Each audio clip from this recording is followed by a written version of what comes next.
Trump mueve los hilos del mercado. La verdad sobre sus aranceles y las fortunas ocultas. Desde hace años, Donald Trump ha defendido su política de aranceles como un arma para proteger industrias nacionales y corregir desequilibrios comerciales con sus desequilibrios amenazantes. Pero detrás del enunciado público, existen indicios de que esos aranceles le sirven para mover mercados, favorecer inversiones propias o de aliados, y generar ventanas de oportunidad para quienes están dentro del círculo de influencia. En este artículo exploraremos cómo funcionan estas dinámicas, qué evidencias existen, quiénes podrían beneficiarse y qué estrategias podrían usarse para frenar un uso abusivo de esa política, la mecánica básica. Cómo un arancel puede alterar mercados. Para entender la posibilidad de manipulación, primero hay que comprender los efectos directos e indirectos de un arancel. Incremento del costo de importación. Si el gobierno impone un arancel sobre cierto bien importado, digamos, cobre, acero, minerales, productos electrónicos, ese bien se encarece para los importadores en el mercado doméstico. Esto puede mover los precios relativos y provocar que los compradores nacionales busquen alternativas locales o ajusten márgenes. Distorsión en cadena de suministro y ajustes de costos. Empresas que dependen de insumos importados verán subir sus costos. Eso puede reducir sus márgenes, invertir menos o trasladar aumento al consumidor. Expectativas de mercado y especulación. Cuando un arancel es anunciado con anticipación o de forma sorpresiva, los mercados reaccionan. Se compran o venden acciones de empresas beneficiadas, mineras, siderúrgicas, fabricantes locales o afectadas, importadoras, tecnológicas. Muchos inversores buscarán anticiparse al efecto del arancel. Subidas y bajadas abruptas. Para que exista manipulación o ventana de aprovechamiento, es necesario que alguien tenga información privilegiada, capacidad de influir políticamente en el momento del anuncio, o relaciones dentro del poder ejecutivo que le permita moverse anticipadamente. ¿Puede Trump u otros dentro de su círculo usar esas ventanas para beneficiarse? Hay indicios que vale la pena analizar. Evidencias de que Trump o sus allegados habrían lucrado con pausas o cambios de aranceles, pausa de aranceles y picos bursátiles repentinos. Un episodio llamativo ocurrió cuando Trump anunció una pausa de 90 días en ciertos aranceles,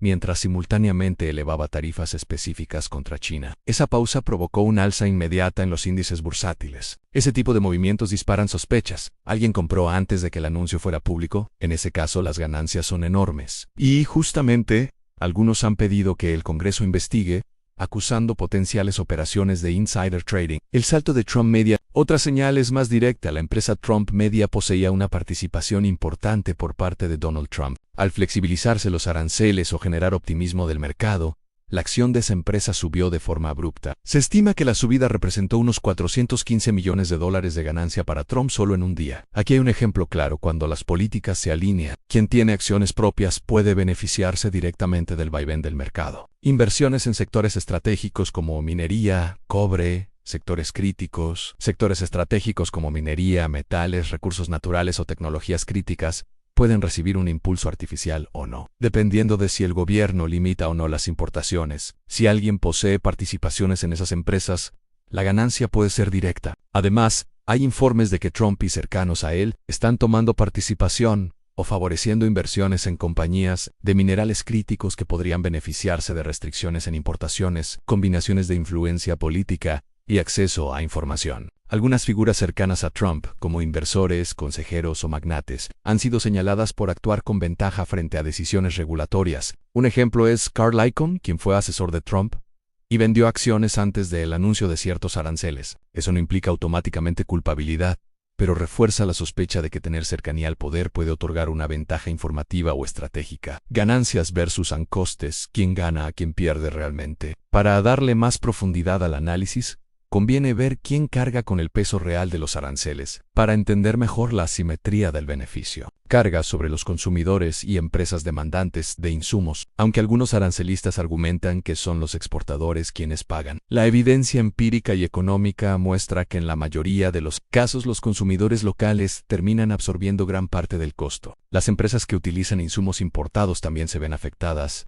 sus márgenes disminuyen, su competitividad frente a productos extranjeros cae, o deben recortar inversiones, retaliaciones y caída de exportaciones. Cuando Estados Unidos impone aranceles, Otros países suelen responder con tarifas sobre exportaciones americanas. Eso daña a agricultores, fabricantes y sectores de exportación. Así pues, los supuestos beneficios para industria doméstica pueden verse contrarrestados por pérdidas externas. En conjunto, la economía puede sufrir más que uno o dos sectores protegidos ganen. Incertidumbre política, frenar inversiones y crecimiento. Las empresas necesitan previsibilidad para planear inversiones, construir cadenas globales, fijar contratos de largo plazo. Las políticas arancelarias volátiles introducen riesgo. ¿Y si mañana cambia todo? Esa incertidumbre encarece capital y frenan expansión. Por eso, aunque algunos salgan beneficiados localmente, el costo para el conjunto puede ser más alto de lo visible. ¿Manipulación política o casualidad estratégica? Aquí es donde surge la pregunta incómoda. ¿Hasta qué punto los movimientos arancelarios son decisiones geopolíticas legítimas y cuando se convierten en herramientas para que quienes están cerca del poder reclamen ventaja privada? 4 factores pueden distinguir una política legítima de una manipulación. Cronograma predecible versus sorpresivo. Si los anuncios de aranceles son planos, consultados en comités oficiales y listados con antelación, eso es esperable. Pero si ocurren con poca advertencia, provocando saltos bursátiles, sugiere manipulación. Inversiones previas o posiciones correlacionadas. Si alguien ya tenía acciones sustanciales en sectores beneficiados antes del anuncio y los movimientos eran poco esperados, eso es señal de que podría haberse anticipado. Relaciones políticas y acceso privilegiado. Si los beneficiados están cerca del Ejecutivo, tienen líneas de comunicación directa o participan en diseño de políticas, la sospecha crece. Reversibilidad rápida sin justificación. Si un arancel es impuesto de forma agresiva y luego retirado sin explicación robusta, sugiere que el objetivo nunca fue proteger industrias, sino generar una ola de mercado. El caso del anuncio de pausa de 90 días es un ejemplo muy ilustrativo. El mercado subió inmediatamente, lo que da munición a quienes acusan manipulación. Para probar legalmente la manipulación, habría que demostrar uso de información y relación causal directa con decisiones ejecutivas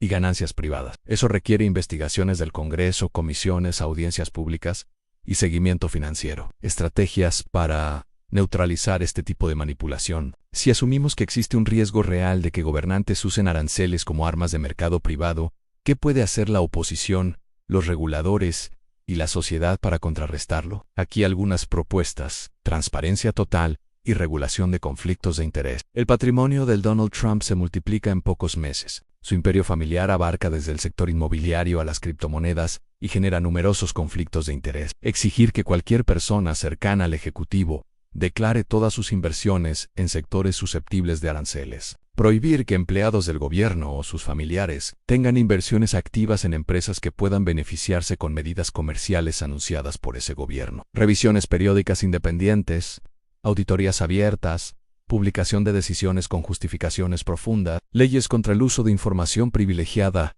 insider trading. Fortalecer y obligar a investigar posibles casos de uso de información confidencial previa al anuncio de aranceles. Incluir sanciones severas para quienes compren o vendan activos después de recibir información anticipada del gobierno. Alianzas internacionales y coaliciones frente al unilateralismo. Otros países pueden unirse para rechazar que Estados Unidos imponga aranceles arbitrarios o abusivos. Esa coalición tarifaria puede presionar diplomáticamente, llevar disputas comerciales ante organismos multilaterales, SEOMO, la Organización Mundial de Comercio, exigir que las medidas sean revisables, no arbitrarias ni discriminatorias.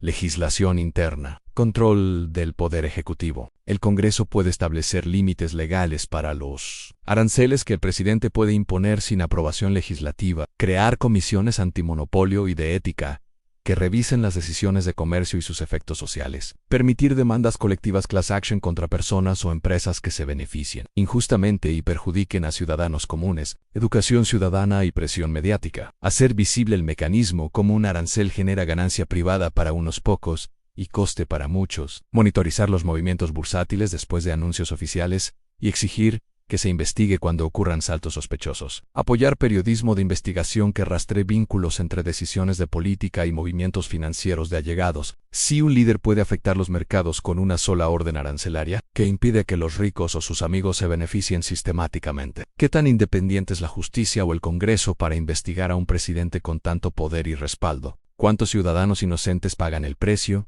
Subida de precios, inflación, desempleo, por esas maniobras ocultas, en un mundo donde los gobiernos pueden mover capitales al instante?